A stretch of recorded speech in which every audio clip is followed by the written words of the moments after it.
Hey Kids Choir team, if you haven't met me, my name is Chelsea and I will be helping along with Carrie Bettinger and along with Jade and Teresa leading our little ones on Wednesday nights for Kids Choir. So if you have any questions, I'm your person you can contact and I hope to help you.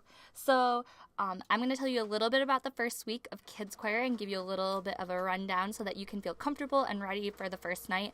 I know some of you have probably never served with kids before, and I want to help you feel comfortable with it. So there's a few different things that you'll have to remember for the first night. We will be meeting, and this is an every night thing.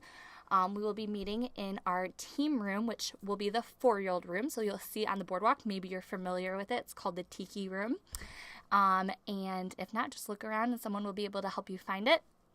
And you'll make sure that you check in at the front desk kiosks in the kids area before you come to team time. And I will be sending out in my email with all the times that you need to show up for everything. So we meet before we start Kids Choir. So Kids Choir team time is normally 6 o'clock, but I'll let you know for sure. And we will go over the craft again and make sure you guys feel prepared and ready to go.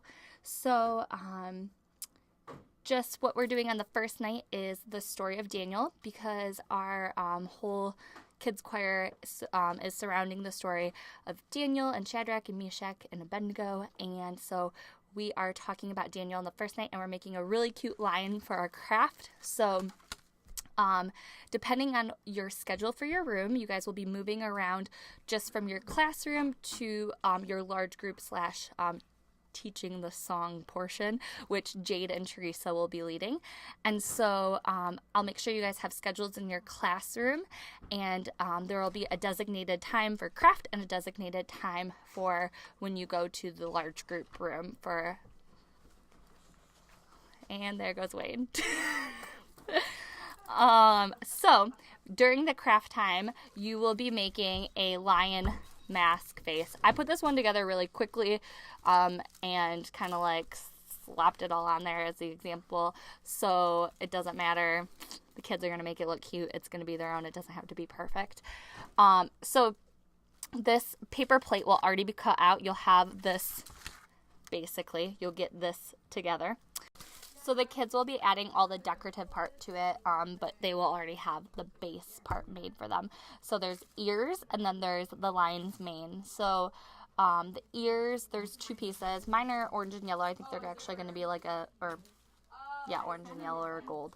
I think it's going to actually be like a brown and orange or brown and gold. And then the tissue paper will already be cut and in strips, and their job is to just kind of glue them around with a glue stick. The tissue paper is super easy to glue on because it's so thin, so they get to just take, you can tell them, give them guidelines, especially the younger they are. How many ears do you need? 2. How many pieces of tissue paper? You need to count out 6. Just like giving them those reminders before you start craft, like when you give them instructions, that will help them more and more, and it will just make the process run smoother. So this is what their craft is, and you're going to make sure that their name is on it. I'll let you know the night of, but this might be one of the ones that is going to stay with us if it is decided to go up in the hallway. So I'll let you know. And then for the first night, they are kind of just learning and being introduced to a lot of the songs that Jade and Teresa are going to be teaching them. So in large group, they're going to be hearing a lot of the songs for the first time, and they're going to be reviewing the verse. Every week we'll have a verse table. The kids will practice their verse because we'll have 4 verses that they'll learn over the course of all 9 weeks. So there will be a verse table where they'll be able to recite it to a few volunteers. And the first week we have no verse table. They're just learning the verse in large group for the first time, and they're going to get an info card that you'll pass out with them as they go home. I'm trying to remember if there's anything else for the first night that you guys need to know. I'll be updating you guys with the different special nights like PJ night and crazy hair night, all that fun stuff as we go. On a separate note, for those of us who have never served with Ridge Kids before, some of our procedures that we have in Ridge Kids are just to keep you guys safe, to keep the kids safe, and to let them have a fun and great night. So we make sure that we have a safer ratio in all of our rooms of kids to adults, and so we'll make sure that happens. We'll make sure that if you have any questions about bathroom procedures, if it's your first time serving with us, that I'll help you with that, or any other procedures like that that you might be concerned about or want to know more about. I will make sure that I can have that conversation with you on the first night. And everyone has to have a volunteer application with me. So if you didn't get it to me, make sure you get your application to me, because we have to have those on file to keep our kids safe and just have the best environment that we can. And we talked about just a few different things to get their attention. We find during kids choir, some of the kids aren't in their normal Sunday routine, where we have to do a few extra behavior management things to get their attention. So this year we decided that we are gonna use one common language and attention getter through all of our little kids. So every single room is going to use it. They're going to use it in large group so that they know it and they all respond to it. So what it is you say class, class, and then they normally say yes, yes. But we changed it, and we're going to say choir, choir, and they're going to say yes, yes. So we're going to introduce it to them on the first night, and make sure that they know that that's when we say that, what the expectation is. So when we say choir, choir, their response, what the expectation is, and have them practice it a few times with you.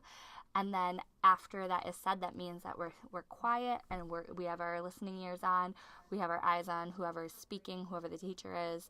So make sure that they know that expectation. We'll teach it to them in large group, but that you guys are using that in your classrooms and the team leads are using it to get their attention, so that it's a common language. And that we're consistent with them. Make sure that when you are in large group with them and they are learning their songs, I know a lot of volunteers that I've seen for the first time are a little nervous or apprehensive to get in there with the kids, but make sure that you're in the group with the kids. I know sometimes it's our tendency to sit in the back and sit back or stand against the wall, but then that kind of sets the tone for them. But we want to set the tone that we're engaged with them, that we're participating with them, and that we're excited to be there too. So make sure that you're in the center with them, that you're not everyone's in one place, so kind of spread out as volunteers and be incorporated in the large group setting with them. Try to join in and do the motions with them, and be a part of the group. Do what they're doing type of thing. It's kind of like how we have to set the example for them. If they see us kind of sitting back towards the back, then they might want to gravitate towards the back. So be in there sitting with them, dancing with them, singing the music with them. Sometimes it's a little out of our comfort zone, but I promise it will be the best experience for both you and them. I know a lot of you might have worked with kids before, and this might not be new to you, and a lot of you are parents, but we just always try to redirect children when we need to. So if it's in large group or if it's in just in the classroom, we like to follow a few basic rules, and that's to be safe and to be kind. And so everything that they are doing should be safe and kind, and if they need to think about that, remind them of those things.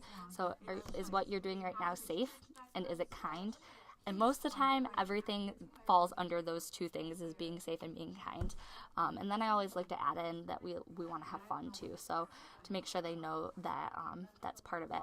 But when we redirect them, if there's a behavior that is happening that needs to be changed, just remind them of what they should be doing versus saying, a lot of times you might find yourself struggling to be like, no, stop, don't do that. But when we tell them what we should be doing, right now we're sitting, right now we're doing this, and reminding them of the positive, then that is a great way to redirect their behavior and remind them of what the expectation is. Okay, I'm super excited to see all of you guys, and if I haven't met you yet, I'm super excited to meet you, and I will see you guys at 6 o'clock in the 4-year-old room this coming Wednesday, which is January 16th. I can't believe it's already here. I'm super excited for an awesome kids choir. Thank you for volunteering and committing your time. Bye, guys.